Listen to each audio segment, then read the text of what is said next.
अब यहाँ देखिए यही क्वेश्चन, यहाँ पर क्वेश्चन में मैट्रिक्स का जो एलिमेंट है, मैट्रिक्स ए का जो एलिमेंट हो रियल नंबर ए, मैट्रिक्स के एलिमेंट में ए बी और सी है, तो क्वेश्चन में दिया हुआ ए बी और सी रियल नंबर है। तो यहाँ देखिए, तो पहले मैट्रिक्स ए लिख लेते हैं, क्वेश्चन में जो दिया हुआ है मैट्रिक्स ए उसको लिख लेते हैं। तो यहाँ देखिए सॉल्यूशन,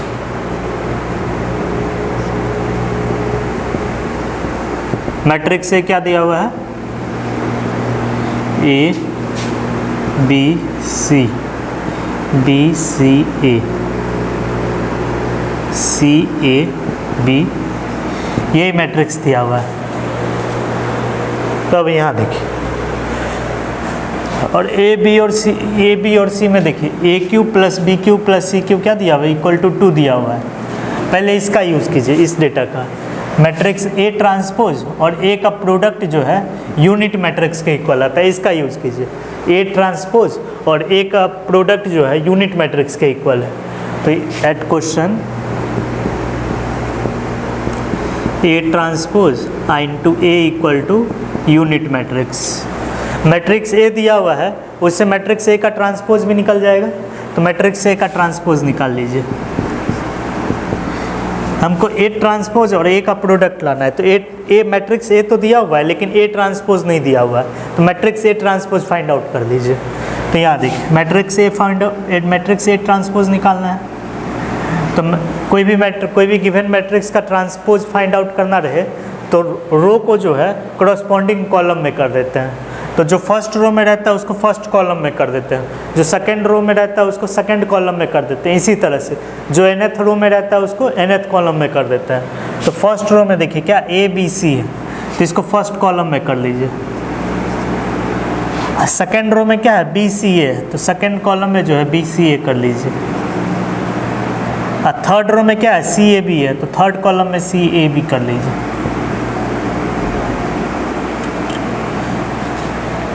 देखिए मैट्रिक्स ए का ट्रांसपोज किए तो यही ना आया, तो ए और ए ट्रांसपोज जो है सिमेट्रिक मैट्रिक्स। तो यहाँ देखिए, तो ए ट्रांसपोज, यहाँ पर ए ट्रांसपोज कौन सा मैट्रिक्स है, ये मैट्रिक्स, इसको लिख लीजिए same matrix, A B C A C A B. अब मैट्रिक्स ए भी यही है, तो मैट्रिक्स ए लिख लीजिए इसको, ए B C A C A B लिख सकता है। अब यहाँ देखिए आई इक्वल टू आई है, तो मैट्रिक्स यूनिट में आई किसको कहते हैं, यूनिट मैट्रिक्स को कहते हैं। तो इस यूनिट मैट्रिक्स का ऑर्डर क्या लेंगे, देखिए तो इस मैट्रिक्स का ऑर्डर 3/3 है, इस मैट्रिक्स का भी ऑर्डर 3/3 है। तो इन दोनों मैट्रिक्स को मल्टीप्लाई करेंगे, तो मल्टीप्लाई करने पर जो मैट्रिक्स आएगा उसका भी ऑर्डर क्या होगा, 3/3 होगा। तो मतलब ये जो आई देख रहे हैं वो 3 ऑर्डर का यूनिट मैट्रिक्स होगा। तो 3 ऑर्डर का यूनिट मैट्रिक्स लिख लीजिए, 1 0 0 0 1 0 0 0 1, ये 3 ऑर्डर का यूनिट मैट्रिक्स हो गया। अब यहाँ देखिए, अब इन दोनों मैट्रिक्स को मल्टीप्लाई कर दीजिए,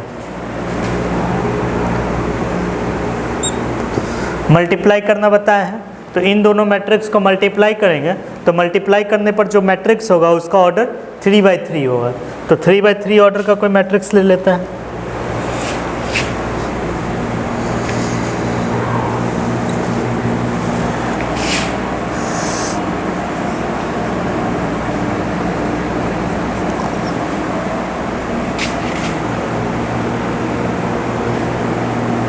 अब यहाँ देखिए, तो 3/3 ऑर्डर का ये फर्स्ट रो फर्स्ट कॉलम का element, first row second column, ऐसे।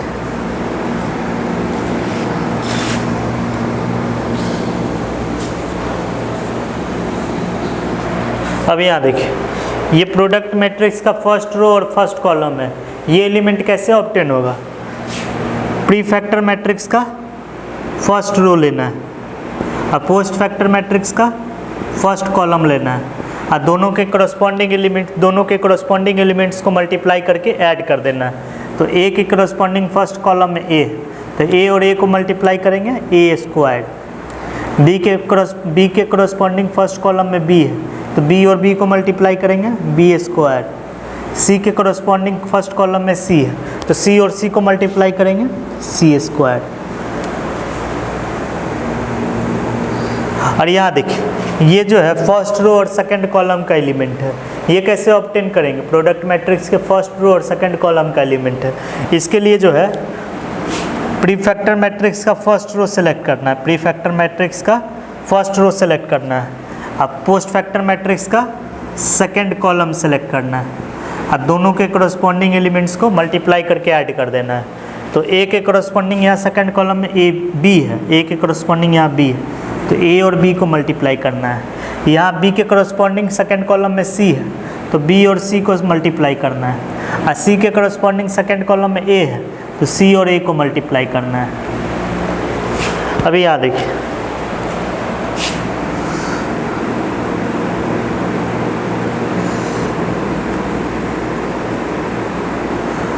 सिमिलरली जो है ये फर्स्ट रो और थर्ड कॉलम का एलिमेंट है, ये कैसे ऑब्टेन करेंगे?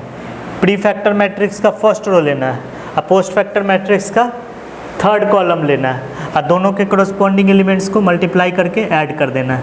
तो यहाँ देखिए ए के करस्पॉन्डिंग यहाँ सी है, तो ए और सी को मल्टीप्लाई करना है। बी के करस्पॉन्डिंग थर्ड कॉलम में ए है, तो बी और ए को मल्टीप्लाई करेंगे। और सी के करस्पॉन्डिंग थर्ड कॉलम में बी है, तो सी और बी को मल्टीप्लाई करेंगे।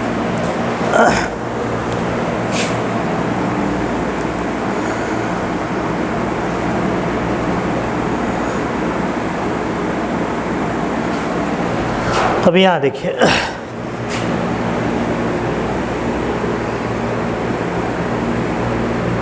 अब यहाँ देखिए अब ये एलिमेंट ऑब्टेन करना है, सेकेंड रो और फर्स्ट कॉलम का है। तो प्रोडक्ट मैट्रिक्स का प्री फैक्टर मैट्रिक्स का सेकेंड रो सेलेक्ट करना है और पोस्ट फैक्टर मैट्रिक्स का फर्स्ट कॉलम सेलेक्ट करना है और दोनों के करस्पॉन्डिंग एलिमेंट्स को मल्टीप्लाई करके ऐड कर देना है। तो बी के करस्पॉन्डिंग फर्स्ट कॉलम में ए है, तो बी और ए को मल्टीप्लाई करना है। सी के corresponding second column first column में बी है, तो सी और बी को मल्टीप्लाई करना है। और ए के करस्पॉन्डिंग फर्स्ट कॉलम में सी है, तो ए और सी को मल्टीप्लाई करना है। तो ये हुआ।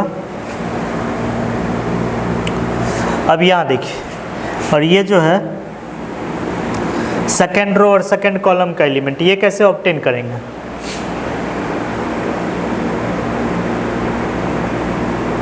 अब यहाँ देखिए तो इसके लिए जो है इसके लिए प्री फैक्टर मैट्रिक्स का सेकेंड रो और पोस्ट फैक्टर मैट्रिक्स का सेकेंड कॉलम, इन दोनों को जो है करस्पॉन्डिंग मल्टीप्लाई कर दीजिए। तो ये हो जाएगा B square plus C square plus A square. तो लिख लीजिए इसको A square plus B square plus C square.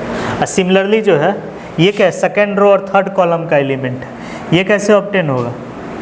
तो प्री फैक्टर मैट्रिक्स का सेकेंड रो सेलेक्ट करना है, पोस्ट फैक्टर मैट्रिक्स का थर्ड कॉलम सेलेक्ट करना है, दोनों के करस्पॉन्डिंग एलिमेंट्स को मल्टीप्लाई कर देना है। तो B C plus C A plus A B, B C plus C A plus A B.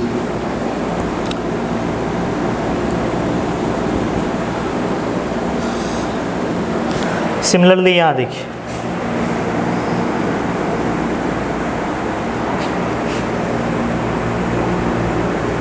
अब ये थर्ड रो फर्स्ट कॉलम का एलिमेंट, ये कैसे ऑब्टेन करेंगे? प्री फैक्टर मैट्रिक्स का थर्ड रो सेलेक्ट करना है और पोस्ट फैक्टर मैट्रिक्स का फर्स्ट कॉलम सेलेक्ट करना है और दोनों के करस्पॉन्डिंग एलिमेंट्स को मल्टीप्लाई करके ऐड कर देना है। तो C A plus A B plus B C, यहाँ लिख दीजिए C A plus A B plus B C. अब यहाँ देखिए ये जो है थर्ड रो और सेकंड कॉलम का एलिमेंट है, ये कैसे ऑब्टेन करेंगे? प्री फैक्टर मैट्रिक्स का थर्ड रो सेलेक्ट करना है, पोस्ट फैक्टर मैट्रिक्स का सेकंड कॉलम सेलेक्ट करना है और दोनों के करस्पॉन्डिंग एलिमेंट्स को मल्टीप्लाई करके ऐड कर देना है। सी बी प्लस ए सी प्लस बी ए, इसको लिखेंगे सी बी प्लस ए सी प्लस बी ए। और ये जो है आपका थर्ड रो और थर्ड कॉलम का एलिमेंट है, ये कैसे ऑब्टेन करेंगे? प्रोडक्ट मैट्रिक्स का थर्ड रो लेना है, प्रोडक्ट मैट्रिक्स का थर्ड रो लेना है, प्री फैक्टर मैट्रिक्स का थर्ड रो लेना है, अब पोस्ट फैक्टर मैट्रिक्स का थर्ड कॉलम लेना है और दोनों के करस्पॉन्डिंग एलिमेंट्स को मल्टीप्लाई करके ऐड कर देना है। ये C into C, C square plus A square plus B square, तो इसको लिख सकते हैं A square plus B square plus C square, A square plus B square plus C square. ये हो जाएगा आपका 1 0 0 0 1 0 0 0 1 लिख सकते हैं ऐसे। अब यहाँ देखिए A C plus B A plus A B है, तो इसको लिख सकते हैं A B plus B C plus C A लिख सकते हैं। इसको जो है इसको लिख सकते हैं A B plus B C plus C. Order change कर दे रहे हैं, सबको ये इसी ऑर्डर में लिख देते हैं। इसको लिख सकते हैं A B plus B C plus C A. यहाँ देखिए यहाँ भी A B plus B C plus C A, तो इसको भी ऐसे लिख लीजिए अरेंज करके, A B plus B C plus C A. यहाँ भी जो है देखिए A B plus B C plus C, इसको पहले लिख दीजिए, इसको सेकंड में लिखिए, इसको थर्ड में लिखिए, A B plus B C plus C. यहाँ भी सिमिलरली वही से A B plus B C plus C, A B को पहले लिखिए, यहाँ जो है ऐसे लिख देता है A B plus B C plus C. यहाँ भी वही करना है, A B plus B C plus C. अब यहाँ देखिए तो ये मैट्रिक्स और ये मैट्रिक्स दोनों इक्वल है, ये मैट्रिक्स और ये मैट्रिक्स दोनों इक्वल है, तो इसका मतलब दोनों का कोरस्पॉन्डिंग एलिमेंट्स भी आपस में इक्वल होगा। तो दोनों का कोरस्पॉन्डिंग एलिमेंट्स इक्वेट करेंगे तो ये हो जाएगा आपका, यहाँ देखिए A square plus B square plus C square किसके कोरस्पॉन्डिंग है, A square plus B square plus C square के कोरस्पॉन्डिंग एलिमेंट क्या है 1, तो A square plus B square plus C square किसके इक्वल होगा 1 के इक्वल होगा। तो जहाँ जहाँ A square plus B square plus C square है उसके कोरस्पॉन्डिंग RHS के मैट्रिक्स में क्या है 1 है। तो यहाँ भी देखिए यहाँ भी A square plus B square plus C square है, उसके कोरस्पॉन्डिंग 1 है। यहाँ भी A square plus B square plus C square है, इसके कोरस्पॉन्डिंग क्या है 1 है। तो इसका मतलब A square plus B square plus C square किसके इक्वल होगा 1 के इक्वल होगा। और यहाँ देखिए A B plus B C plus C A के कोरस्पॉन्डिंग में A B plus B C plus C A के कोरस्पॉन्डिंग क्या है RHS मैट्रिक्स में 0 है। तो A B plus B C plus C A के किसके इक्वल होगा 0 के इक्वल होगा। जहाँ भी A B plus B C plus C A देख रहे हैं उसके कोरस्पॉन्डिंग में क्या है 0 है। यहाँ देखिए यहाँ भी 0, यहाँ देखिए यहाँ भी 0 है, यहाँ देखिए यहाँ भी 0, यहाँ भी 0, यहाँ भी 0। तो A B plus B C plus C A के कोरस्पॉन्डिंग क्या है इस मैट्रिक्स में 0 है। तो इसीलिए कह सकते हैं A B plus B C plus C A किसके इक्वल होगा 0 के इक्वल होगा। अब यहाँ देखिए इसको जो है ये इक्वेशन है, इसको फर्स्ट मान लेना है, रहने दीजिए ऐसे, इसको फर्स्ट मान लीजिए, इसको सेकंड मान लीजिए। और क्वेश्चन में क्या दिया हुआ है A cube plus B cube plus C cube किसके इक्वल है 2 के इक्वल है।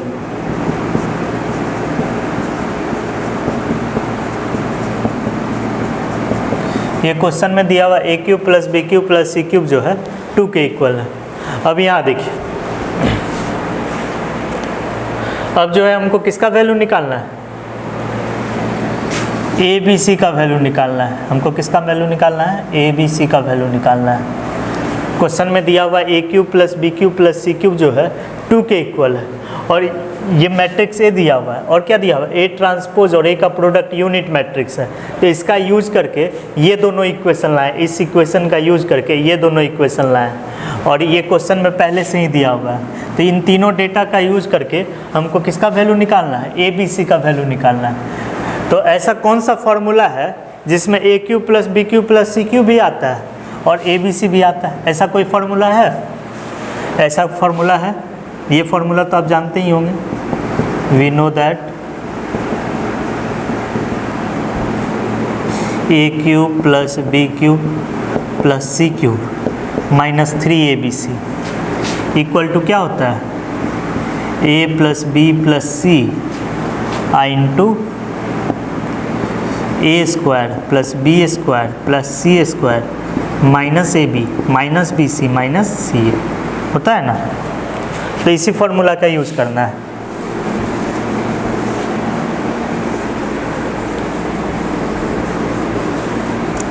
अब यहाँ देखिए, तो इसी में जो है A cube plus B cube plus C cube, इसका वैल्यू क्या दिया हुआ है, इसका वैल्यू 2 दिया हुआ है। तो A cube plus B cube plus C cube की जगह क्या लिख सकते हैं, 2 लिख सकते हैं, -3abc। इसका वैल्यू हमको फाइंड आउट करना है, abc का वैल्यू फाइंड आउट करना है, equal to a plus B plus C. इसका वैल्यू क्वेश्चन में नहीं दिया हुआ है, a plus B plus C का वैल्यू, हमको इसका भी वैल्यू फाइंड आउट करना है। अब यहाँ देखिए, यहाँ जो है into A square plus B square plus C square, ये किसके इक्वल दिया हुआ है, A square plus B square plus C square किसके इक्वल है, 1 के इक्वल है। तो इसीलिए इसके जगह जो है 1 लिख सकते हैं, इसी के जगह जो है 1 लिख सकते हैं। अब यहाँ देखिए, और किसका मान पता है, A B plus B C plus C A का वैल्यू हमको पता है 0 है। तो यहाँ पर माइनस ए बी है, माइनस बी सी है, माइनस सी है। तो इसी फॉर्मूला में अगर माइनस कॉमन कर लेते हैं तो A B plus B C plus C A नहीं हो जाएगा। इसी फॉर्मूला में अगर माइनस साइन कॉमन कर लेंगे तो नहीं हो जाएगा, A B plus B C plus C A. तो A square plus B square plus C square का वैल्यू 1 है। अब minus A B plus B C plus C A का वैल्यू क्या है, 0 है। तो 1 माइनस 0 लिख सकते हैं। तो यहाँ लिख सकते हैं 2 minus 3abc equal to A plus B plus C into 1, 1 minus 0 1, तो A plus B plus C into 1, तो A plus B plus C ही होगा। तो हमको इस इक्वेशन से ए बी सी का वैल्यू फाइंड आउट करना है। तो ए बी सी का वैल्यू हमको फाइंड आउट करना है, उसके लिए तो हमको इसका वैल्यू पता होना चाहिए, ए प्लस बी प्लस सी का वैल्यू पता होना चाहिए, तब ना हम ए बी सी का वैल्यू फाइंड आउट कर सकते हैं। यहाँ जो है इस इक्वेशन में अननोन 2 है, तो एक अननोन ए प्लस बी प्लस सी पता होगा तब ना ए बी सी का वैल्यू फाइंड आउट कर सकते हैं। तो इस इक्वेशन को जो है फर्स्ट मान लीजिए, इस इक्वेशन को फर्स्ट, सेकंड, ये थर्ड है आपका, और इस इक्वेशन को 4 मान लीजिए। तो हमको ए बी सी निकालने के लिए हमको किसका मान निकालना है, ए बी सी का वैल्यू फाइंड आउट करना है। तो ए बी सी का वैल्यू फाइंड आउट करने के लिए सबसे पहले जो है A plus B plus C का वैल्यू फाइंड आउट कर लीजिए। ए प्लस बी प्लस सी का जो वैल्यू आएगा उसको इक्वेशन 4 में रख दीजिए। इक्वेशन 4 में रखने के बाद जो है आप ए बी सी का वैल्यू आसानी से फाइंड आउट कर सकते हैं। तो A plus B plus C का वैल्यू कैसे निकालेंगे, ए प्लस बी प्लस सी का वैल्यू हम कैसे फाइंड आउट करेंगे, उसके लिए देखिए क्वेश्चन में ही दिया हुआ है। यहाँ पर जो है हमको ए प्लस बी प्लस सी का वैल्यू फाइंड आउट करना है। हमको पता क्या क्या है, A square plus B square plus C square का वैल्यू पता है, A B plus B C plus C A का वैल्यू पता है। तो आप ये फॉर्मूला पढ़े होंगे, यहाँ लिख देते हैं, find A plus B plus C and put the value in equation 4। A plus B plus C का वैल्यू फाइंड आउट करके 4 में रख दीजिए, उसके बाद ए बी सी निकाल लीजिए। तो A plus B plus C का वैल्यू फाइंड आउट करने के लिए आप ये फॉर्मूला पढ़ें, A plus B plus C whole square equal to A square plus B square plus C square plus 2ab plus B C plus C. ये formula पढ़े है ना। इसी फार्मूला का यूज करके हमको तो A square plus B square plus C square का भी वैल्यू पता है, A B plus B C plus C A का भी वैल्यू पता है। तो इस फार्मूला से जो है हमको ए प्लस बी प्लस सी का वैल्यू आसानी से निकल जाएगा। तो इसी फार्मूला का यूज कीजिए। तो यहाँ देखिए,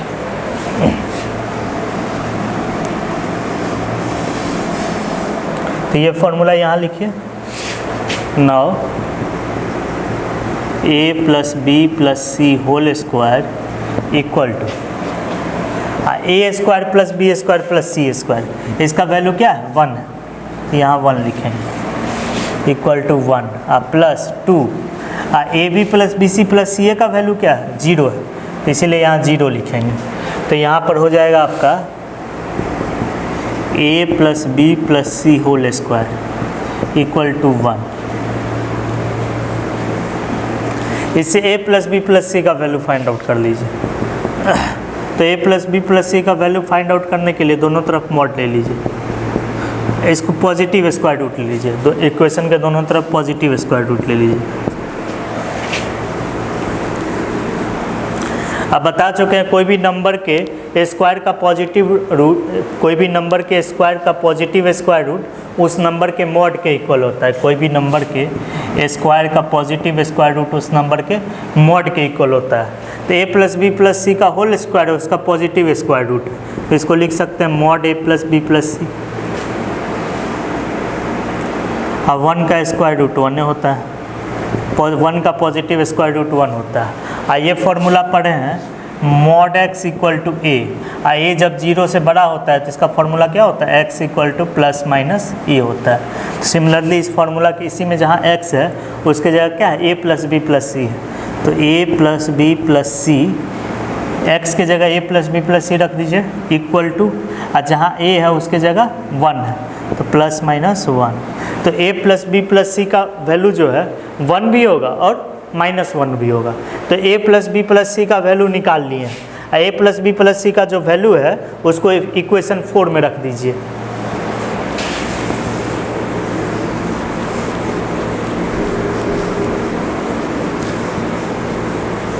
तो इक्वेशन 4 आपका हो जाएगा, इक्वेशन 4 में क्या है, 2 minus 3abc equal to a plus B plus सी।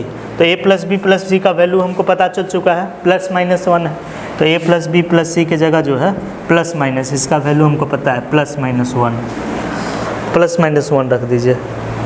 तब यहाँ देखिए अब इसका मान आसानी से निकल सकता है।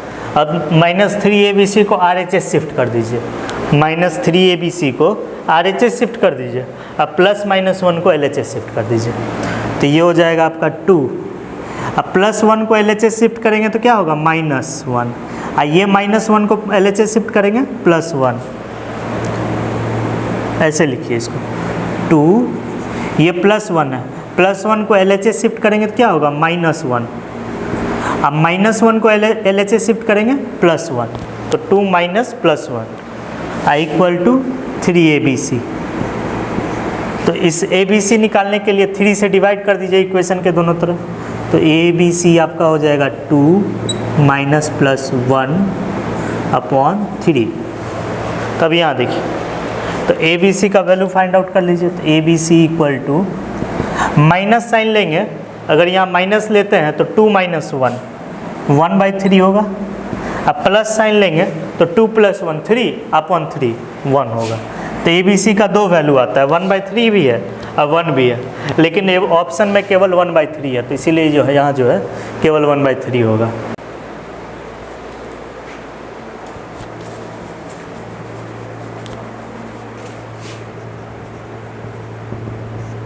ये देखिए हमको मैट्रिक्स ए दिया हुआ है और हमको क्या निकालना है, ये निकालना है, इस एक्सप्रेशन का वैल्यू निकालना है।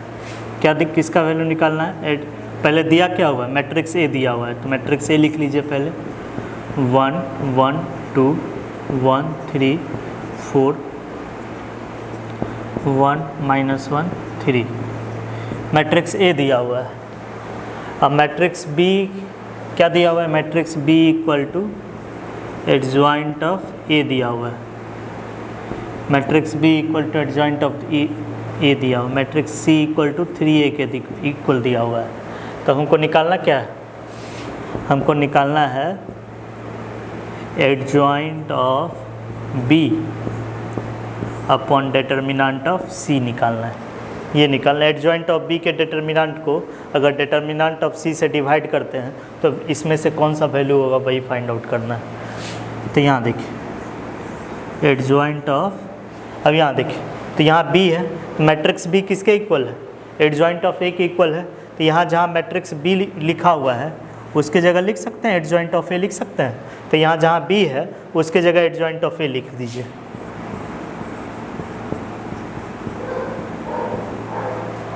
ऐसे तो लिख ही सकते हैं क्योंकि b किसके इक्वल है, एडजॉइंट ऑफ ए के इक्वल है, तो इसी में जहाँ b है उसके जगह एडजॉइंट ऑफ ए लिख दीजिए। यहाँ देखिए डिटर्मिनेंट ऑफ c, तो मैट्रिक्स c किसके इक्वल है, 3a के इक्वल है, तो यहाँ जो है c के जगह जो है 3a लिख दीजिए। इसका तो फॉर्मूला पढ़े ही है, एडजॉइंट ए, इसका क्या फॉर्मूला होता है, determinant of A whole to the power n minus 1 whole square. Determinant of adjoint A, इसका फॉर्मूला क्या होता है, determinant of A whole to the power n minus 1 whole square. इसमें n जो है मैट्रिक्स ए का ऑर्डर है, तो इसी में जो है लिख सकते हैं एडजॉइंट ऑफ एडजॉइंट ए है का उसका डिटर्मिनेंट है, इसको लिख सकते हैं n minus 1 whole square. n जो है मैट्रिक्स ए का ऑर्डर है, तो ए मैट्रिक्स ए का ऑर्डर क्या है, 3/3 है। मैट्रिक्स ए का ऑर्डर 3/3 है, तो इसी में n के जगह क्या लिखेंगे, 3 लिखेंगे, n के जगह 3 लिखेंगे अपॉन, यहाँ देखिए 3 टाइम्स मैट्रिक्स ए है उसका डिटर्मिनेंट, ये फॉर्मूला आप पढ़े हैं। अगर मैट्रिक्स ए में कोई स्केलर के से मल्टीप्लाई कर देते हैं, मल्टीप्लाई करने पर जो मैट्रिक्स आता है, अगर उस मैट्रिक्स का डिटर्मिनेंट निकालना रहे तो स्केलर के को जो है बाहर कर सकते हैं, लेकिन स्केलर के को जब बाहर करेंगे तो के पावर में उस मैट्रिक्स एन का, के पावर में उस मैट्रिक्स ए का ऑर्डर रख देंगे ऐसे, ठीक है। अगर मैट्रिक्स ए में स्केलर के मल्टीप्लाइड रहता है और मैट्रिक्स ए में स्केलर के से मल्टीप्लाई करते हैं, अब मल्टीप्लाई करने पर जो मैट्रिक्स आता है उसका डिटर्मिनेंट निकालना रहे तो स्केलर के को डिटर्मिनेंट साइन से बाहर कर सकते हैं, लेकिन के पावर में जो इस मैट्रिक्स ए का ऑर्डर रख देंगे। तो ये समझ गया। यहाँ देखिए मैट्रिक्स ए में 3 से मल्टीप्लाई किए हैं, अब मल्टीप्लाई करने पर जो मैट्रिक्स आया उसका डिटर्मिनेंट लिया है, तो ऐसा कीजिए 3 को जो है इस डिटर्मिनेंट ए के डिटर्मिनेंट के साइन से बाहर कर सकते हैं, 3 को डिटर्मिनेंट साइन से बाहर कर सकते हैं, लेकिन 3 के पावर में मैट्रिक्स ए का ऑर्डर रख देंगे, तो मैट्रिक्स ए का ऑर्डर क्या है, 3 है, तो इसीलिए 3 के पावर में 3 रख देंगे इंटू डिटर्मिनेंट ऑफ ए। तो इसको लिख सकते हैं डिटर्मिनेंट ऑफ ए 3 माइनस 1 2 और 2 का power 2 4, 3 cube 27 into determinant of A. तो इसको लिख सकते हैं डिटर्मिनेंट ऑफ ए क्यूब, इस डिटर्मिनेंट ऑफ ए से कैंसिल हो जाएगा अपॉन 27। तो अब इसका वैल्यू निकालने के लिए हमको डिटर्मिनेंट ऑफ ए का वैल्यू पता होना चाहिए, तो डिटर्मिनेंट ऑफ ए का वैल्यू कैसे निकलेगा, मैट्रिक्स ए दिया हुआ है तो इसी का डिटर्मिनेंट निकाल लीजिए। मैट्रिक्स ए का डिटर्मिनेंट का साइन ये होता है, अब मैट्रिक्स ए का डिटर्मिनेंट हमको निकालना है, तो ये जो स्क्वायर ब्रैकेट देख रहे हैं उसको रिप्लेस कर देना है, डिटर्मिनेंट के साइन से रिप्लेस कर देना है, और यहाँ पर जो है मैट्रिक्स के एलिमेंट्स को एज इट इज़ रखना है, तो 1 1 2 1 3 4 1 माइनस 1 1। अब इस मैट्रिक्स का डिटर्मिनेंट फाइंड आउट कर लीजिए, तो ये क्या होगा, ये हो जाएगा फर्स्ट रो के लॉन्ग एक्सपेंड करेंगे तो +1 3 अब +4 3 + 4 7 -1 1 अब -4 +2 -1 और -3, तो ये हो जाएगा आपका 7 अब 1 - 4 -3 × -1 +3 अब -8, ये देखिए तो क्या होगा 7 3 8 7 3 10 10 - 8 2। इस मैट्रिक्स का डिटर्मिनेंट जो है 2 होगा, चेक कीजिए तो 1 1 2 1 3 4 1 -1 3 × 3 9 9 + 4 13, ये गलती हो गया यहाँ पर, 3 को 3 से मल्टीप्लाई करना था, तो 3 को 3 से मल्टीप्लाई करेंगे तो 9 होगा, और 9 + 4 13, यहाँ पर जो है 13 लिखना था। अब यहाँ देखिए तो अब यहाँ देखिए -1 अब 1 × 3, यहाँ भी गलती लिख दी है, 1 × 3 यहाँ 3 होगा, 1 × 3 3 अब -4, ठीक है, अब +2 -1 अब -3, ये सही है। तो यहाँ जो है आपका, ये ठीक कर लीजिए इसको, ये हो जाएगा आपका 3 - 4 -1 अब -1 × -1 +1, और ये हो जाएगा आपका -4 × 2 -8। अब देखिए तो 13 - 7, ये हो जाएगा आपका 6। इस डिटर्मिनेंट ऑफ ए जो है आपका 6 के इक्वल होगा, तो हम लिख सकते हैं adjoint of B upon determinant of C, determinant of adjoint B upon determinant of C equal to determinant of A whole cube. तो determinant of A आपका क्या आया है 6 के इक्वल आया है, तो determinant of A के जगह हम 6 रखेंगे अपॉन 27। इसी को सॉल्व कीजिए तो क्या आता है देखिए, तो इसको सॉल्व करेंगे 6 into 6 into 6 upon 3 into 3 into 3, ये 2 से कैंसिल हो जाएगा, ये 2 से कैंसिल हो जाएगा, ये 2 से कैंसिल हो जाएगा, 8। तो इसका आंसर जो है आपका 8 होगा।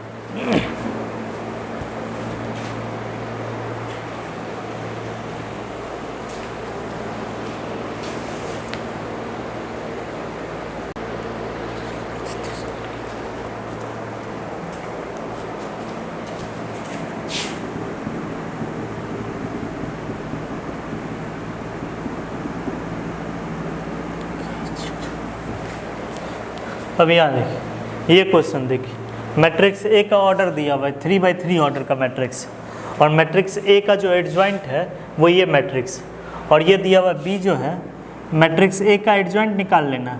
और मैट्रिक्स ए का एडजॉइंट निकालने पर जो मैट्रिक्स आएगा अगर उसका फिर से एडजॉइंट लेते हैं तो मैट्रिक्स बी के इक्वल होगा, और डिटर्मिनेंट ऑफ ए जो है लेमडा के इक्वल दिया हुआ है, और ये दिया हुआ है बी इनवर्स ट्रांसपोज का डिटर्मिनेंट जो है म्यू के इक्वल दिया हुआ है।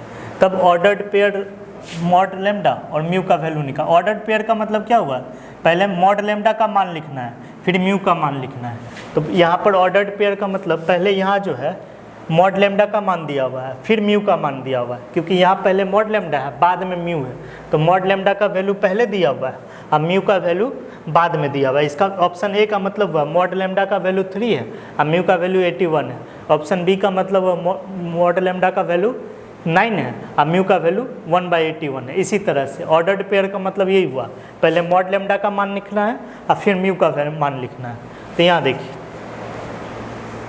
पहले दिया क्या हुआ है, देखिए यहाँ पे मैट्रिक्स ए दिया हुआ है, एडजॉइंट ऑफ ए दिया हुआ है। एडजॉइंट ऑफ ए क्या दिया हुआ है आपका, एडजॉइंट ऑफ ए दिया हुआ है आपका 2 - 1 1 -1 0 2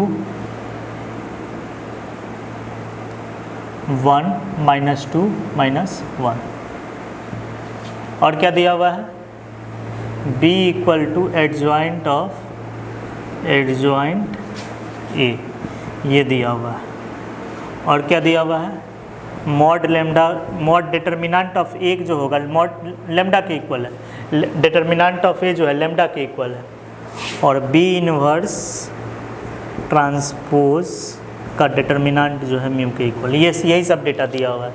तब यहाँ देखिए हमको अगर हम लेमडा का वैल्यू निकाल लेते हैं, अगर सबसे पहले लेमडा पर फोकस करते हैं, लेमडा का वैल्यू निकाल, अगर लेमडा का वैल्यू निकाल लेते हैं तो मॉड लेमडा का वैल्यू भी निकल जाएगा मेरा। अगर हम लेमडा का मान निकाल लेते हैं तो मॉड लेमडा का भी वैल्यू निकल जाएगा। तो यहाँ देखिए, तो सबसे पहले लेमडा का मान निकालना है हमको, फाइंड, पहले लेमडा निकाल लेते हैं और उसके बाद जो लेमडा का वैल्यू निकल जाएगा उसी से मॉड लेमडा का वैल्यू निकल जाएगा। तो लेमडा किसके इक्वल दिया हुआ है, डिटर्मिनेंट ऑफ ए के इक्वल दिया हुआ है। तो अगर हम डिटर्मिनेंट ऑफ ए निकाल लेते हैं, अगर हम डिटर्मिनेंट ऑफ ए निकाल लेते हैं, अगर डिटर्मिनेंट ऑफ ए अगर निकाल लेते हैं, चूँकि डिटर्मिनेंट ऑफ ए लेमडा के इक्वल है, तो अगर हम डिटर्मिनेंट ऑफ ए निकाल लेते हैं तो लेमडा का वैल्यू भी निकल जाएगा। तो डिटर्मिनेंट ऑफ ए हमको निकालना है, पहले जो है सबसे पहले जो है डिटर्मिनेंट ऑफ ए निकालना है, स्टेप 1 में जो है डिटर्मिनेंट ऑफ ए निकालना है। तो डिटर्मिनेंट ऑफ ए निकाल लिए तो लेमडा का वैल्यू भी निकल जाएगा। तो डिटर्मिनेंट ऑफ ए निकालने के लिए क्या करना है, ये जो इक्वेशन दिया हुआ है इसका यूज कीजिए, यहाँ जो है ये जो इक्वेशन दिया हुआ है इसका यूज कीजिए। इस इक्वेशन के दोनों तरफ डिटर्मिनेंट ले लीजिए, इस इक्वेशन के दोनों तरफ जो है डिटर्मिनेंट का साइन ले लीजिए। डिटर्मिनेंट ऑफ एडजॉइंट ए, इसको 1 मान लेते हैं, ऐसे नहीं कीजिए, इसको 1 मान लीजिए, इस इक्वेशन को 2 मान लीजिए। तो इक्वेशन 1 के दोनों तरफ डिटर्मिनेंट ले लीजिए, डिटर्मिनेंट ऑफ एडजॉइंट ए।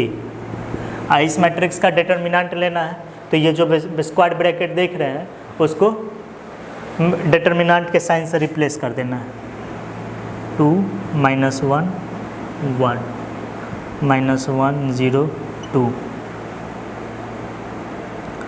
1 -2 -1। अभी यहाँ देखिए हमको लेमडा का मान निकालना है, तो लेमडा चूँकि डिटर्मिनेंट ऑफ ए के इक्वल है, अगर हम डिटर्मिनेंट ऑफ ए निकाल लेते हैं तो लेमडा का भी मान निकल जाएगा। तो इसीलिए सबसे पहला स्टेप जो है डिटर्मिनेंट ऑफ ए निकालना है। तो डिटर्मिनेंट ऑफ ए निकालने के लिए इक्वेशन 1 में जो है इक्वेशन 1 के दोनों तरफ डिटर्मिनेंट का साइन ले लिया। अब यहाँ देखिए इस फॉर्मूला का यूज कीजिए, determinant of adjoint A equal to determinant of A whole to the power n-1। इसमें n जो है मैट्रिक्स ए का ऑर्डर है, तो determinant of A whole to the power n-1। तो चूँकि मैट्रिक्स ए का ऑर्डर क्या है, मैट्रिक्स ए का ऑर्डर 3/3 है, मैट्रिक्स ए का ऑर्डर 3/3 है, तो यहाँ पर n के जगह जो है 3 लिखेंगे। यहाँ पर जो है इसी में जहाँ n है उसके जगह क्या लिखेंगे, 3 लिखेंगे। इक्वल टू, अब यहाँ देखिए इस मैट्रिक्स का डिटर्मिनेंट किसके इक्वल होगा, देखिए तो ये 4 2 × 4 8, अब 1 - 2 -1, अब -1 × -1 +1, अब माइनस साइन 8 - 1 अब +2, 8 - 1 +2 किसके इक्वल होता है, 8 9 के इक्वल होता है। तो हम लिख सकते हैं डिटर्मिनेंट ऑफ ए 3 - 1 किसके, 3 - 1 2। तो determinant of A whole square equal determinant of A का स्क्वायर 9 के इक्वल है, इससे डिटर्मिनेंट ऑफ ए क्या होगा, +-3 के इक्वल होगा कि नहीं होगा। डिटर्मिनेंट ऑफ ए जो है +-3 के इक्वल होगा। क्वेश्चन में जो है according to question determinant of A किसके इक्वल है, लेमडा के इक्वल है। तो जब डिटर्मिनेंट ऑफ ए +-3 है तो लेमडा भी किसके इक्वल होगा, +-3 के इक्वल होगा। तो यहाँ देखिए, तो जब लेमडा +- लेमडा का मान नहीं ना निकालना है, यहाँ पर किसका मान निकालना है, मॉड लेमडा का मान निकालना है। तो मॉड लेमडा का मान निकालने के लिए इसी में दोनों तरफ मॉड ले लीजिए, तो mod lambda equal to mod of +-3। तो मॉड लेमडा इक्वल टू, यहाँ देखिए 3 का भी मॉड निकालने पर 3a होता है, अब -3 का भी मॉड निकालेंगे तो भी 3a होगा। तो मॉड लेमडा इक्वल टू क्या होगा, 3 होगा। अगर 3 का मॉड निकालते हैं तब भी 3 होगा, अब -3 का मॉड निकालेंगे तब भी 3 होगा। तो इसलिए मॉड लेमडा किसके इक्वल होगा, 3 के इक्वल। यहाँ देखिए ना, इसी इक्वेशन को सॉल्व करेंगे तो यही चीज़ आ जाएगा, इसी इक्वेशन को सॉल्व करने पर यही चीज़ आ जाएगा।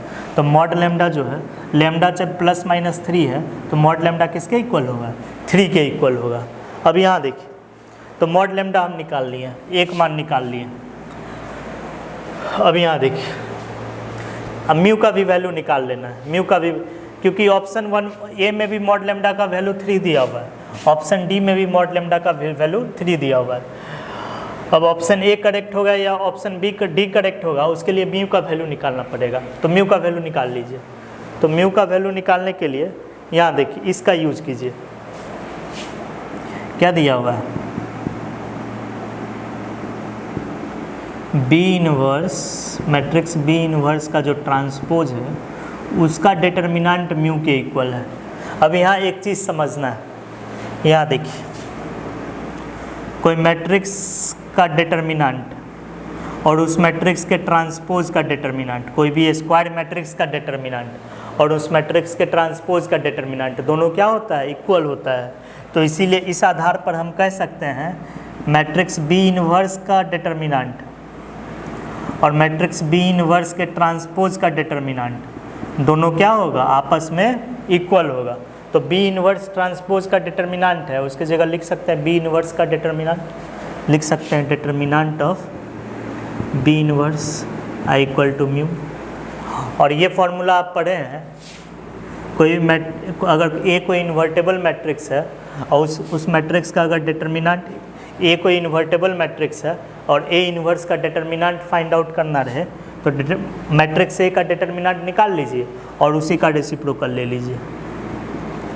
तो यहाँ बी इन्वर्स का डिटर्मिनेंट है तो मैट्रिक्स बी का डिटर्मिनेंट निकाल लेना है और उसी का रेसिप्रोकल ले लेना है। तो म्यू किसके इक्वल होगा, 1 डिटर्मिनेंट ऑफ बी। लेकिन डिटर्मिनेंट ऑफ बी तो क्वेश्चन में दिया हुआ नहीं है, डिटर्मिनेंट ऑफ बी जो है क्वेश्चन में नहीं दिया हुआ है। तो डिटर्मिनेंट ऑफ बी निकालने के लिए जो है देखिए तो कुछ एक्स्ट्रा कंडीशन दिया हुआ है, यहाँ देखिए ये दिया हुआ है। डिटर्मिनेंट ऑफ बी निकालने के लिए इसका यूज करेंगे, इसका यूज करेंगे। तो इसका यूज करके डिटर्मिनेंट ऑफ बी निकाल लीजिए और इस इक्वेशन में रख दीजिए, इक्वेशन 3 में रख दीजिए। तो उससे जो है आपका म्यू का वैल्यू निकल जाएगा।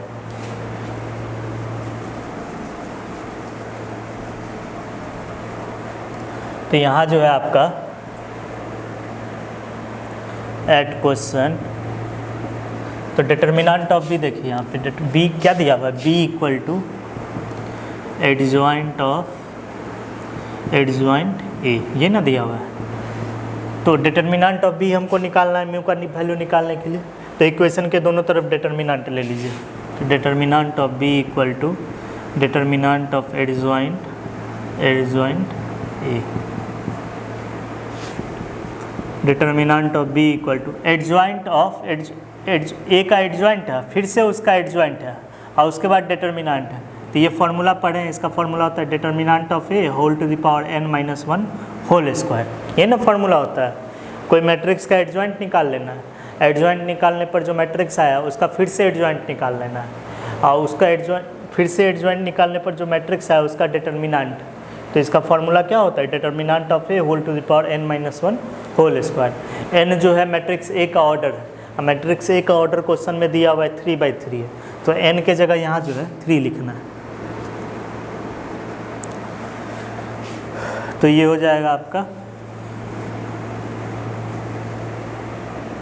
तो b determinant of b equal to determinant of a 3 - 1 2 और 2 का स्क्वायर 4।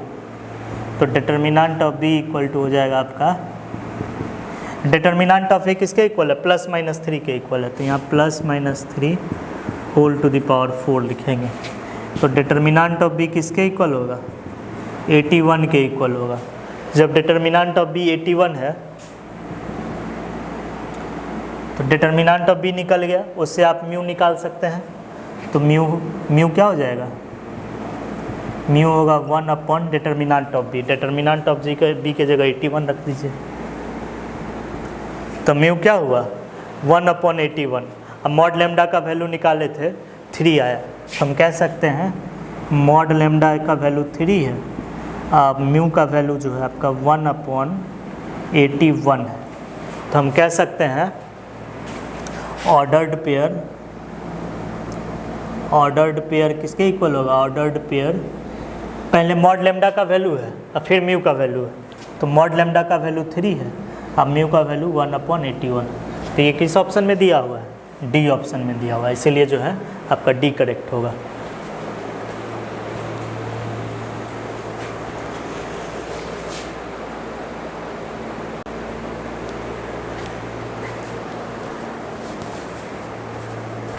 अब यहाँ देखिए मैट्रिक्स ए दिया हुआ है और matrix A raised to the power 32 दिया हुआ है, तब अल्फ़ा का वैल्यू क्या होगा ये फाइंड आउट करना है। तो ऐसा कीजिए, मैट्रिक्स ए जो दिया हुआ है इसी से जो है A raised to the power 32 matrix निकाल दीजिए। तो इससे जो A raised to the power 32 matrix निकालेंगे और ये जो A raised to the power 32 है, इन दोनों को इक्वेट कर देना है, उससे जो अल्फ़ा का मान आपका आसानी से निकल सकता है। तो यहाँ जो है मैट्रिक्स ए दिया हुआ है आपका cos alpha minus sine alpha, sine alpha और कॉस अल्फ़ा, ये दिया हुआ है।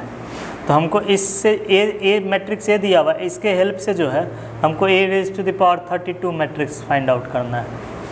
तो उसके लिए जो है मैट्रिक्स ए स्क्वायर निकाल लीजिए, फिर मैट्रिक्स ए क्यूब निकाल लीजिए और फिर मैट्रिक्स के एलिमेंट को जनरलाइज करके A raise to the power 32 matrix निकाल लेना।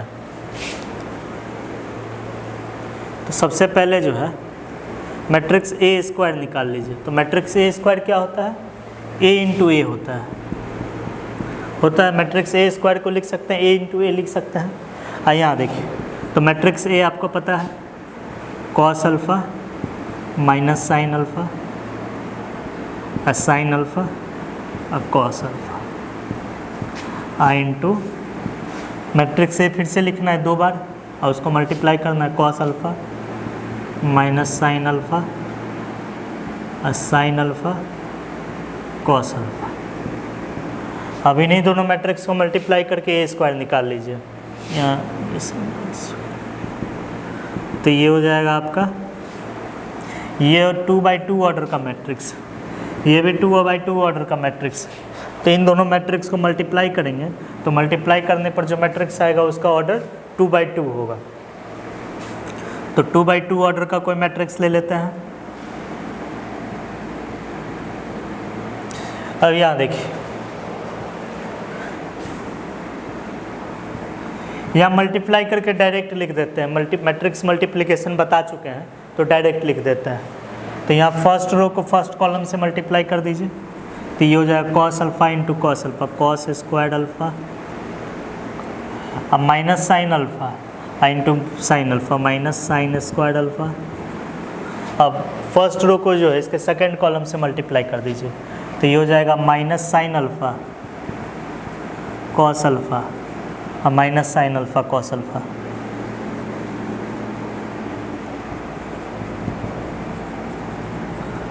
लिख सकते हैं। अब यहाँ देखिए, अब सेकेंड रो को फर्स्ट कॉलम से मल्टीप्लाई कर दी, तो sine alpha cos alpha plus cos alpha sine alpha, sine alpha cos alpha plus sine cos alpha sine alpha. अब सेकेंड रो को सेकेंड कॉलम से मल्टीप्लाई कर दीजिए, तो sine minus sine square alpha plus cos square alpha. इसी को अगर simplify करेंगे तो ये हो जाएगा आपका cos square alpha minus sine square alpha, ये होता है आपका कॉस 2 अल्फ़ा, और minus sine alpha cos alpha minus sine alpha cos alpha, तो ये हो जाएगा -2 साइन अल्फ़ा कॉस अल्फ़ा। लिख सकते हैं।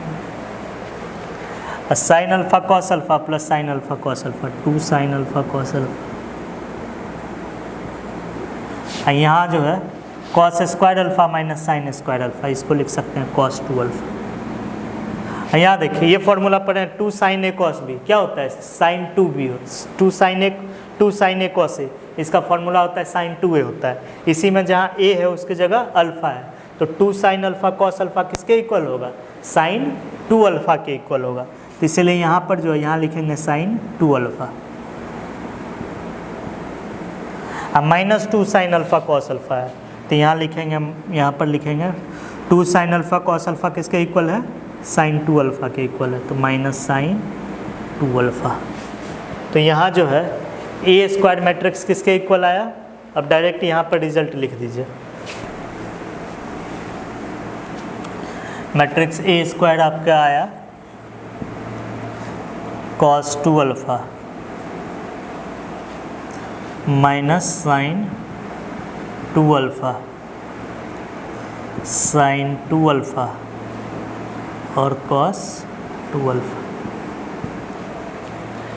अब ए है पता है आपको, ए स्क्वायर पता है, ए क्यूब निकाल करके तब एलिमेंट्स को जनरलाइज करके A raise to the power 32 निकालेंगे। इसको मिटा दीजिए।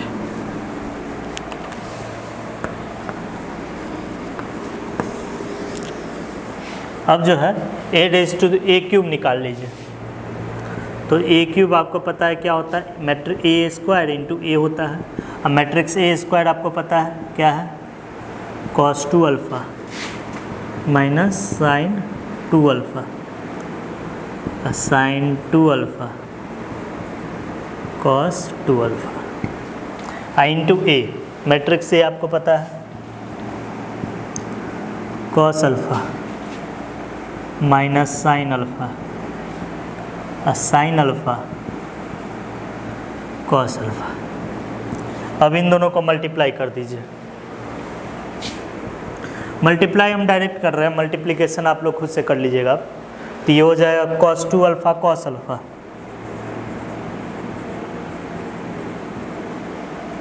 Minus sine 2 alpha sine alpha,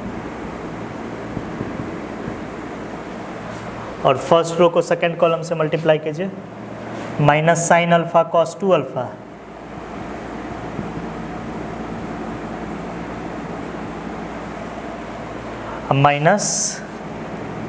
minus cos alpha sine 2 alpha. यहाँ देखिए, यहाँ माइनस साइन कॉमन कर लीजिए, तो माइनस साइन यहाँ कॉमन करेंगे,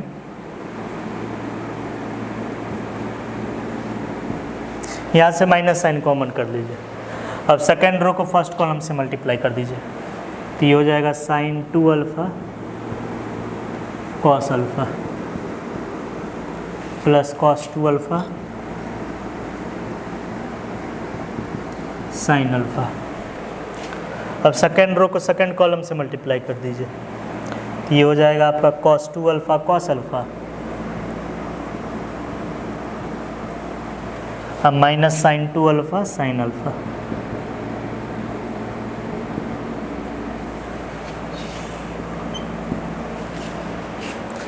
तो यहाँ देखिए, तो cos A cos B minus sine A sine B, इसका फॉर्मूला क्या होता है?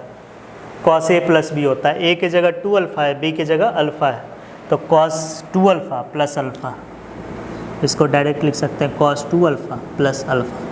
तो यहाँ देखिए ना, इसी को एक्सपेंड करेंगे तो यही चीज़ आ जाएगा। यहाँ देखिए sign A cos B plus cos A sine B, इसी में जहाँ ए है उसके जगह अल्फ़ा है और जहाँ बी है उसके जगह 2 अल्फ़ा है, तो इसको हम लिख सकते हैं साइन ए प्लस बी, तो ए की जगह अल्फ़ा है, बी की जगह 2 अल्फ़ा है। तो यहाँ देखिए इसी को एक्सपेंड कीजिए तो यही चीज़ आ जाएगा। और साइन ए कॉस बी और plus cos A sine B same चीज़ है, इसको लिख सकते हैं साइन 2 अल्फ़ा प्लस अल्फ़ा, तो इसी को एक्सपेंड करेंगे तो यही चीज़ आ जाएगा। और कॉस ए कॉस बी और minus sine A sine B, तो इसको भी लिख सकते हैं कॉस 2 अल्फ़ा प्लस अल्फ़ा। अब यहाँ देखिए, तो 2 अल्फ़ा प्लस अल्फ़ा किसके इक्वल होगा? 3 अल्फ़ा के इक्वल होगा, तो यहाँ पर जो है लिख सकते हैं 3 अल्फ़ा।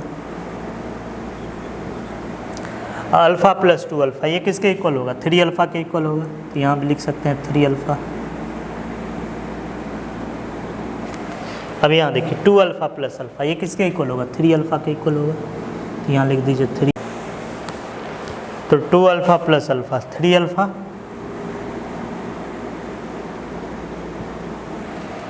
और यहाँ 2 अल्फ़ा प्लस अल्फ़ा 3 अल्फ़ा।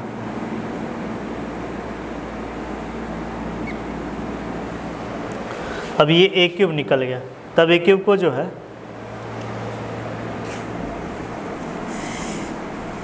अब ए क्यूब को यहाँ लिख लीजिए, ए क्यूब को यहाँ लिख लेते हैं, तो आपका ए क्यूब हो जाएगा cos 3 alpha minus sine 3 alpha sine 3 alpha cos 3 alpha. अब यहाँ देखिए आपको ए पता है, ए स्क्वायर पता है, ए क्यूब पता है। अब मैट्रिक्स के एलिमेंट को जनरलाइज करके a raise to the power 32 find out कर लीजिए।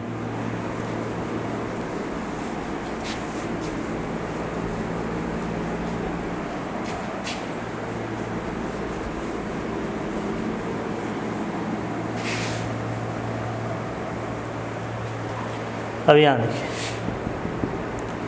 a raise to the power 32 matrix find out करना है, तो यहाँ देखिए।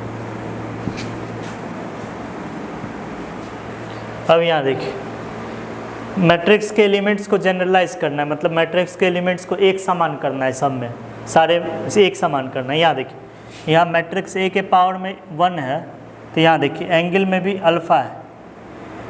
मैट्रिक्स ए के पावर में 1 है तो प्रत्येक एलिमेंट के एंगल में जो है अल्फ़ा है। और यहाँ देखिए मैट्रिक्स ए के पावर में 2 है तो प्रत्येक एलिमेंट के एंगल में यहाँ देखिए 2 अल्फ़ा है। पैटर्न समझिए, यहाँ 1 है तो यहाँ 1 है तो इसको लिख सकते हैं 1 into alpha cos 1 into alpha sine 1 into alpha 1 into alpha, यहाँ भी लिख सकते हैं 1 इंटू अल्फ़ा लिख सकते हैं। तो यहाँ देखिए ए के पावर में 1 है तो यहाँ एंगल अल्फ़ा के प्रोडक्ट में 1 है, यहाँ ए के पावर में 2 है तो एंगल अल्फ़ा के प्रोडक्ट में 2 है। सब प्रत्येक एलिमेंट के एंगल अल्फ़ा के प्रोडक्ट में क्या है? 2 है। तो यहाँ ए के पावर में 3 है तो प्रत्येक एलिमेंट के एंगल अल्फ़ा के प्रोडक्ट में क्या है? 3 है। तो उसी तरह से यहाँ a raise to the power 32 है तो एंगल अल्फ़ा के प्रोडक्ट में क्या होगा? 32 होगा।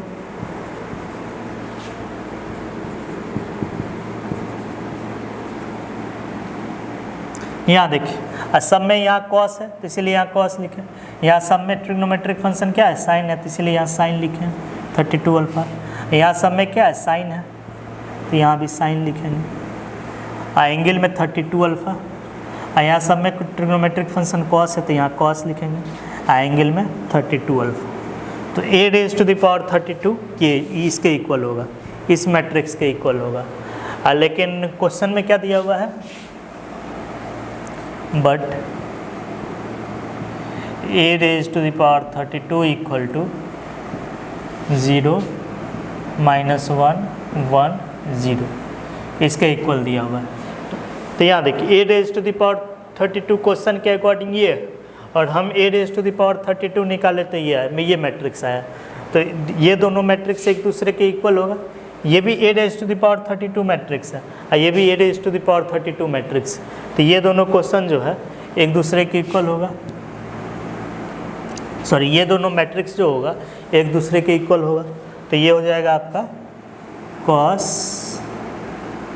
32 अल्फ़ा अब minus sine 32 alpha sine 32 alpha cos 32 alpha equal to 0 - 1 1 0। अब यहाँ देखिए ये दोनों मैट्रिक्स एक दूसरे के इक्वल है तो इसका मतलब कोरस्पॉन्डिंग एलिमेंट्स भी आपस में क्या होगा एक दूसरे के इक्वल होगा। तो cos 32 अल्फ़ा के कोरस्पॉन्डिंग क्या है 0 है, तो जहाँ जहाँ भी cos 32 अल्फ़ा है उसके कोरस्पॉन्डिंग क्या है 0 है। तो हम लिख सकते हैं cos 32 अल्फ़ा किसके इक्वल होना चाहिए 0 के इक्वल होना चाहिए। और जहाँ जहाँ साइन 32 अल्फ़ा देख रहे हैं उसके कोरस्पॉन्डिंग देखिए यहाँ 1 है तो साइन 32 अल्फ़ा जो होगा किसके इक्वल होगा 1 के इक्वल होगा। यहाँ भी दोनों एलिमेंट को आपस में यूज इक्वल करेंगे, sine minus sine 32 alpha equal to -1, ये दोनों कोरस्पॉन्डिंग एलिमेंट आपस में इक्वल होगा तब भी यही ना आ जाएगा साइन 32 अल्फ़ा इक्वल टू 1। तो इसमें से देखिए इस ऑप्शन में से ऐसा अल्फ़ा का कौन सा मान है जो इन दोनों इक्वेशन को सेटिस्फाई कर रहा है, ऐसा अल्फ़ा का कौन सा मान है इस ऑप्शन में से जो इन दोनों कंडीशन को सेटिस्फाई कर रहा है। तो यहाँ देखिए पहला लीजिए π/32 लेते हैं, यही लेते हैं π/32 लेते हैं। तो अगर हम π/32 लेंगे, समझिए यहाँ π/32 लेंगे तो यहाँ देखिए अल्फ़ा के जगह π/32 रखेंगे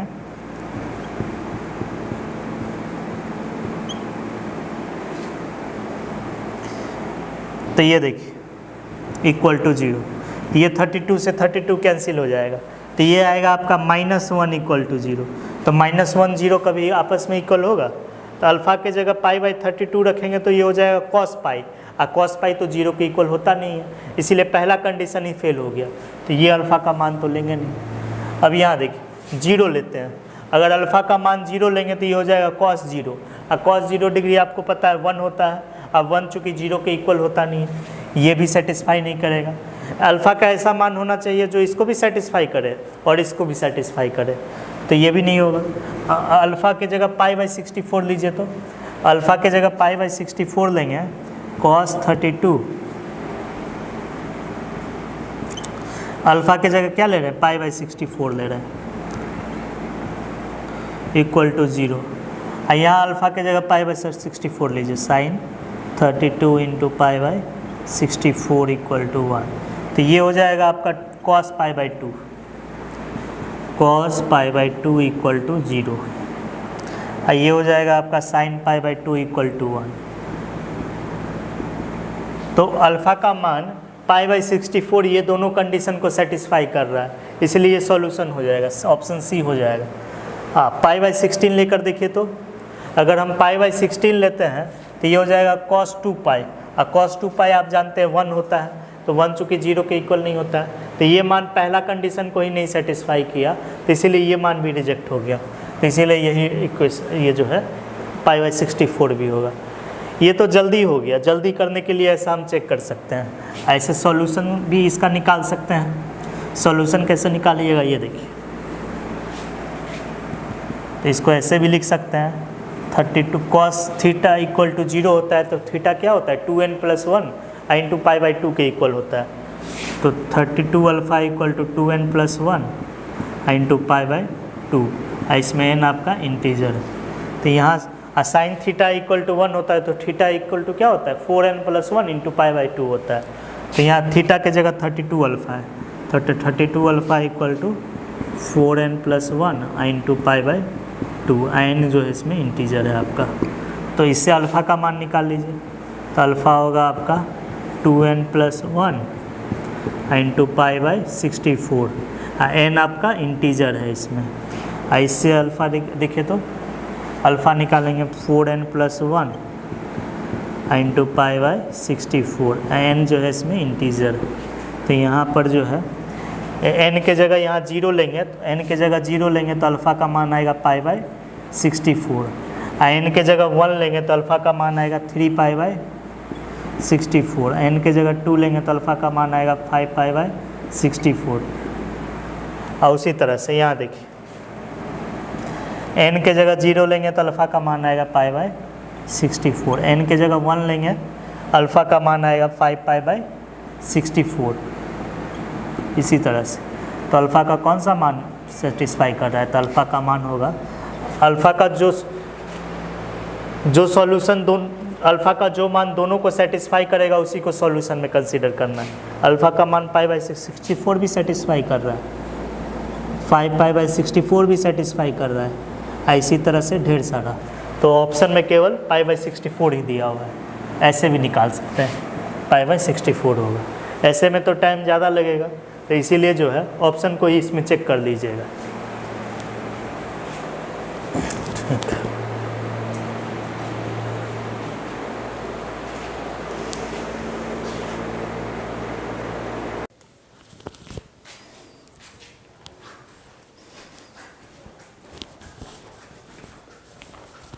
यहाँ देखिए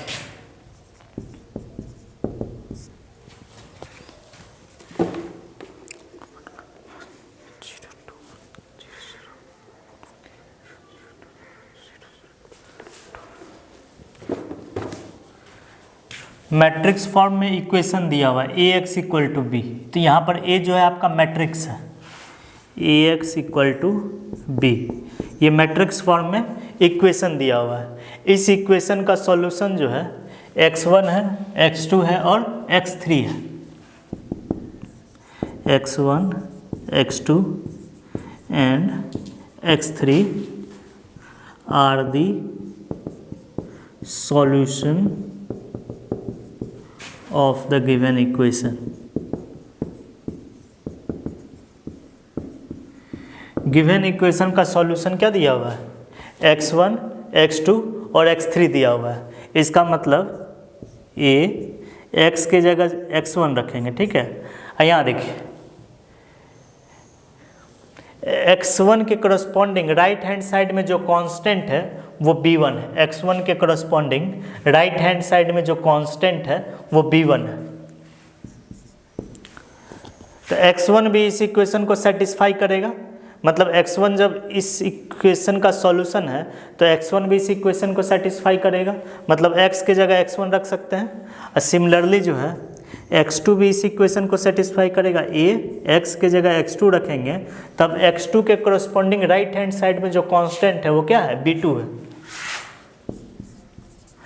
सिमिलरली यहाँ देखिए x3 भी इस इक्वेशन का सॉल्यूशन है, तो x3 इक्वल टू क्या दिया हुआ, x3 के करस्पॉन्डिंग राइट हैंड साइड में जो कांस्टेंट है वो b3 है। 0 b3 क्या है, b3 है। तो यहाँ देखिए यहाँ क्या किया गया है, इस इक्वेशन का सॉल्यूशन ही दे दिया गया। इस इक्वेशन का सॉल्यूशन हमको पता है x1, x2 और x3 जो है इस इक्वेशन का सॉल्यूशन है। अब x1 के करस्पॉन्डिंग राइट हैंड साइड में जो कांस्टेंट है वो b1 है, x2 के करस्पॉन्डिंग राइट हैंड साइड में जो कांस्टेंट है वो b2 है, x3 के करस्पॉन्डिंग जो राइट हैंड साइड में जो कांस्टेंट है वो b3 है। तब हमको मैट्रिक्स A का जो डिटर्मिनेंट होगा वो फाइंड आउट करना है। हमको क्या फाइंड आउट करना है, मैट्रिक्स A का जो डिटर्मिनेंट होगा वो फाइंड आउट करना है। तो यहाँ देखिए तो मैट्रिक्स A का जो डिटर्मिनेंट है हमको वो फाइंड आउट करना है। तो इसको ऐसे लिख सकते हैं A अब यहाँ देखिए x1 के जगह ये कॉलम मैट्रिक्स रख दीजिए, x1 के जगह जो है ये कॉलम मैट्रिक्स रख दीजिए। तो x1 के जगह ये कॉलम मैट्रिक्स रख सकते हैं, x1 इस कॉलम मैट्रिक्स के इक्वल है, तो x1 के जगह ये कॉलम मैट्रिक्स रख सकते हैं 1 1 1 इक्वल टू b1। अब b1 ये रख दीजिए 1 0 0 लिख सकते हैं ऐसे। अब यहाँ देखिए इस इक्वेशन को 1 मान लीजिए, इसको जो है अच्छा रहने दीजिए अभी। अब यहाँ देखिए हमको मैट्रिक्स ए का डिटर्मिनेंट फाइंड आउट करना है, ये ना फाइंड आउट करना है। तो सबसे पहले मैट्रिक्स ए हमको निकालना पड़ेगा। मैट्रिक्स ए इसमें जो है अननोन है, मैट्रिक्स ए के बारे में नहीं दिया हुआ है, तो मैट्रिक्स ए हमको फाइंड आउट करना पड़ेगा। तो मैट्रिक्स ए को फाइंड आउट करने से पहले मैट्रिक्स ए का ऑर्डर निकाल लेते हैं। इसमें जो है मैट्रिक्स ए का ऑर्डर निकाल लेते हैं। तो यहाँ देखिए यहाँ प्री फैक्टर में क्या है, ए है। अब पोस्ट फैक्टर में जो मैट्रिक्स है, प्री फैक्टर में ए है, पोस्ट फैक्टर में मैट्रिक्स देखिए, प्री फैक्टर में मैट्रिक्स है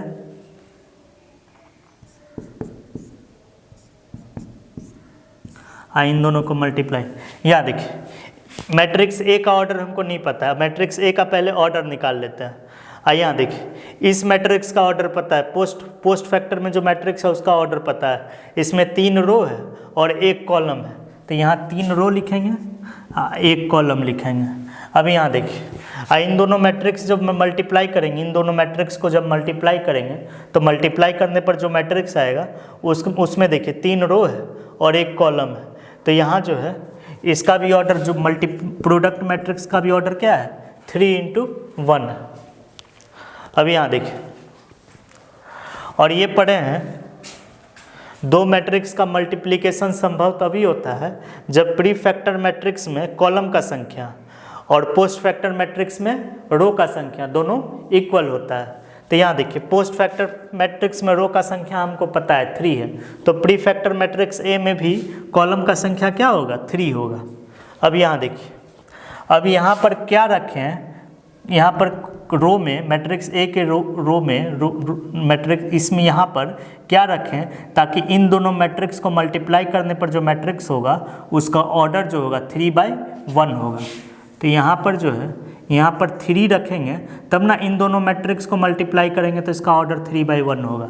तो मैट्रिक्स ए का ऑर्डर क्या होगा 3/3 होगा। तो matrix A is of order 3/3।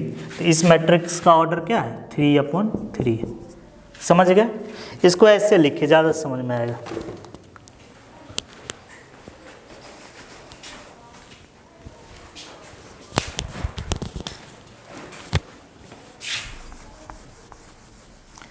इसको जो है 1 मान लेते हैं, इसको 2 मान लेते हैं, इसको 3 मान लेते हैं।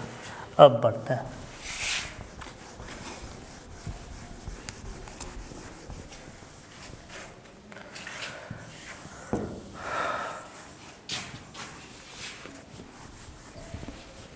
अब यहाँ देखिए फर्स्ट को लेकर बढ़ते हैं। फर्स्ट ए मैट्रिक्स x1 हमको पता है 1 1 1 आई इक्वल टू b1 आपको पता है 1 0 0।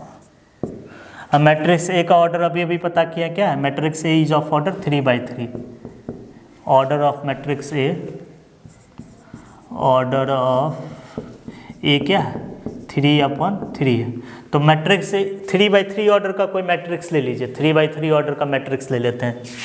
Late A equal to 3/3 order का कोई मैट्रिक्स ले लीजिए, जैसे ये ले लेते हैं x y z alpha beta gamma u v w।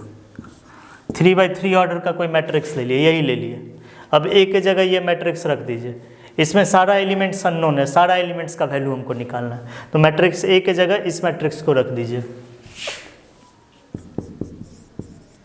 लिख सकते हैं x y z alpha beta gamma u v w equal, और ये मैट्रिक्स 1 1 1 इक्वल टू 1 0 0। अब मल्टीप्लाई कर दीजिए, तो मल्टीप्लिकेशन आप लोग को पता है तो हम डायरेक्ट मल्टीप्लाई कर देते हैं इसमें। तो यहाँ देखिए ये 3/3 ऑर्डर का मैट्रिक्स ये 3 × 1 ऑर्डर का मैट्रिक्स है। इन दोनों को मल्टीप्लाई जब करेंगे तो जो मैट्रिक्स ऑब्टेन होगा प्रोडक्ट मैट्रिक्स, उसका ऑर्डर होगा आपका 3 × 1। तो 3/1 ऑर्डर का कोई मैट्रिक्स ले लीजिए, मतलब 3 रो होगा और 1 कॉलम होगा। तो फर्स्ट रो को फर्स्ट कॉलम से मल्टीप्लाई कर दीजिए, तो x × 1 x, y × 1 y, z × 1 z। हम डायरेक्टली मल्टीप्लाई कर रहे हैं, तो ये हो जाएगा आपका alpha plus beta plus gamma, और ये दोनों मैट्रिक्स को मल्टीप्लाई करेंगे तो यहाँ होगा u plus v plus w equal to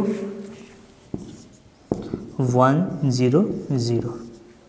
अब यहाँ देखिए, तो ये दोनों मैट्रिक्स इक्वल है, तो जब ये दोनों मैट्रिक्स एक दूसरे के इक्वल है तो कॉरस्पॉन्डिंग एलिमेंट्स भी आपस में इक्वल होगा। तो यहाँ लिख सकते हैं, हम यहाँ लिख सकते हैं ये दोनों मैट्रिक्स जब इक्वल है तो दोनों का कॉरस्पॉन्डिंग एलिमेंट्स आपस में इक्वल होगा। तो x + y + z के कॉरस्पॉन्डिंग क्या है 1 है, तो x + y + z 1 के इक्वल होगा। Alpha plus beta plus gamma 0 के इक्वल होगा। Similarly u plus v plus w भी 0 के इक्वल होगा। इसको इक्वेशन 1 मान लीजिए, इसको 2 मान लीजिए, इसको 3 मान लीजिए। यहाँ लिखते हैं, यहाँ पर दिक्कत हो जाएगा।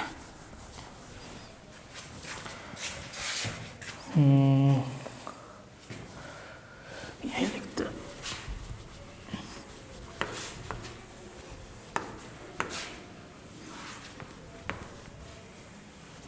तो यही लिखते हैं।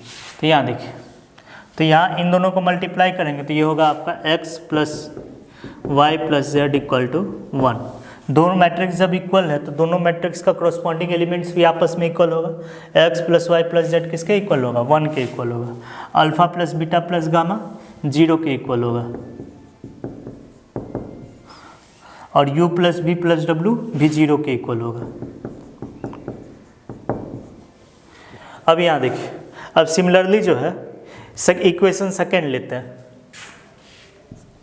अब इक्वेशन सेकेंड में क्या है, ax2 = b2 है, तो a ऐसे ही रहने दीजिए, इक्वेशन 2 लिख दीजिए। तो इक्वेशन 2 a x2, आपका x2 क्या है, x2 यहाँ पर दिया हुआ है 0 2 1 इक्वल टू b2, b2 यहाँ पर दिया हुआ है 0 2 0 0 2 0 दिया हुआ है। तो ax2 = b2, तो x2 में ये कॉलम मैट्रिक्स रख दिया है, अब b2 में जो है ये कॉलम मैट्रिक्स रख दिया है। अब इसी को सिंप्लीफाई कीजिए, तो यहाँ पर लिखा हुआ a x2 है, ये जो है आपका x2 है, तो यहाँ पर जो है x2 रख दीजिए, इसको आपको मिटा दीजिए।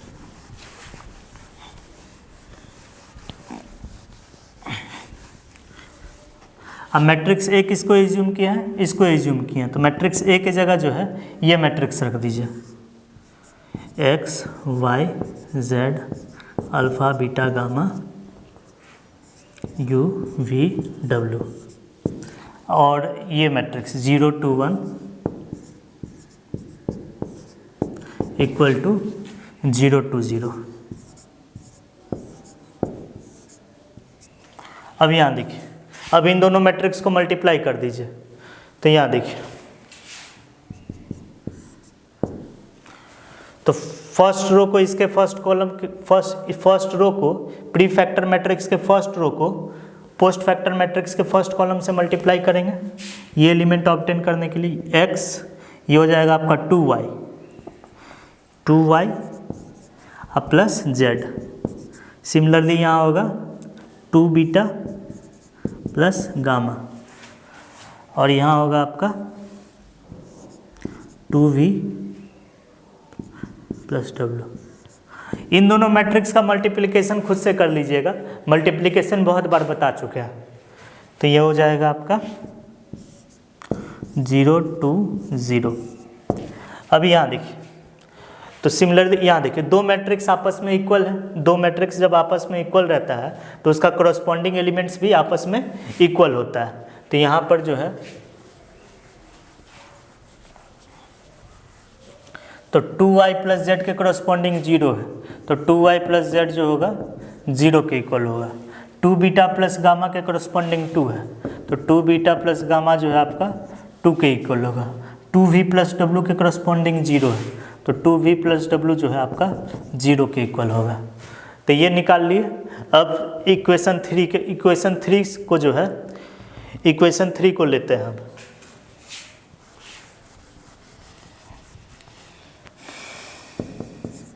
इक्वेशन 3 में क्या है, a x3, तो x3 यहाँ क्या दिया हुआ है, 0 0 1 दिया हुआ है, 0 0 1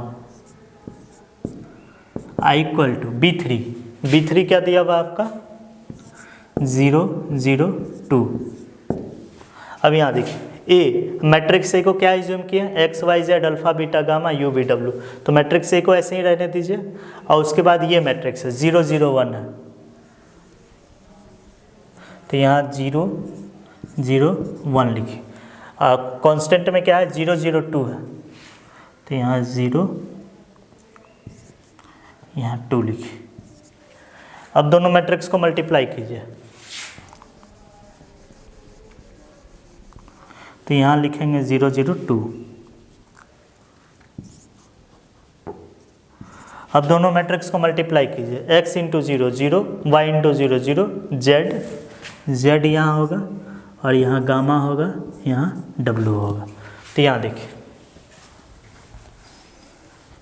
तो z इक्वल टू क्या होगा 0 के इक्वल होगा, और गामा इक्वल टू क्या होगा 0, और w इक्वल टू क्या होगा आपका 2 होगा। अब यहाँ देखिए, अब बैक सब्सटीट्यूशन से सबका मान निकालिए। z क्या है आपका 0 के इक्वल है, तो जब z इसको इक्वेशन 1 मानिए, इसको 2 मानिए, इसको 3 मानिए, इसको 4, ये 5 है आपका, ये 6 है, ये 7 है, ये 8 है और ये 9 है। अब यहाँ देखिए z 0 है, तो इक्वेशन 4 में z के जगह 0 रख करके y में निकाल लीजिए, तो 2y प्लस 0 इक्वल टू 0, तो y भी आपका 0 हो जाएगा। अब यहाँ देखिए गामा किसके इक्वल है, गामा 0 के इक्वल है, तो इक्वेशन 5 में गामा का वैल्यू रख दीजिए, तो हो जाएगा 2 बीटा इक्वल टू 2 हो जाएगा। तो इससे बीटा का वैल्यू निकाल लीजिए, बीटा इक्वल टू 1 होगा। सिमिलरली यहाँ देखिए w का मान किसके इक्वल है 2 के इक्वल है, इसमें w के जगह 2 रख दीजिए, अभी का मान निकाल लीजिए, 2v प्लस 2 इक्वल टू 0, तो इससे v का मान आएगा -1। तो सब अब यहाँ देखिए हमको y और z का मान पता है, तो इससे x का मान निकाल लीजिए, तो y का मान 0 है, y का मान 0 है, z का भी मान 0 है, तो इस y और z का मान रखेंगे तो x का मान क्या आएगा 1 आएगा। अब बीटा प्लस गामा का मान हमको पता है, बीटा का मान 1 है और गामा का मान 0 है, तो अल्फ़ा प्लस 1 इक्वल टू 0, इससे अल्फ़ा का मान निकाल लीजिए, अल्फ़ा इक्वल टू -1। और भी का मान हमको मालूम है -1 है, और w का मान मालूम है 2 है, तो -1 और प्लस 2 1, u का मान निकाल लीजिए इससे -1, और सबका मान जो है इस मैट्रिक्स में रख दीजिए x y z alpha beta, तो इससे जो है मैट्रिक्स ए निकल जाएगा आपका। तो मैट्रिक्स ए आपका होगा